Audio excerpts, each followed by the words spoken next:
70s, early 80s, when the cars changed dramatically to unitized cars, there was a need for equipment to fix those kinds of cars.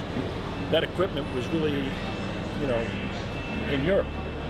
Went to Europe, checked out some equipment, hooked up with the car-liner. That's the best fix. At the time, I was operating a large body shop. That was the interest. So we put something together, and we became a distributor very early on in the early 80s, and the rest is history.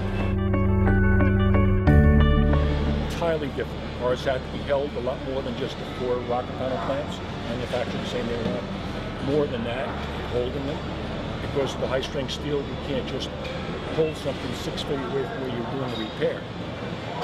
The other thing is, because of the high-strength steel, you need welding that doesn't put a lot of heat into that new metal because it destroys that new metal. So the MIG welder is really archaic now because it puts too much heat in the construction. It ruins the high-strength steel. That's the resistance for resistant spot welding, high amperage resistant spot welding. The old welding that was done with mild steel was very easy. You could be close and be great, okay, with the welding. The right parameters. You could check thickness. There's all kinds of things you could do to be pretty good. With these new high-strength steels, it's very, very difficult. And Car-o-liner has come up with their CTR 12,000, which is a totally automatic system, where you will pull the trigger, it'll measure the thickness of the metal, not that you have to get with a micrometer.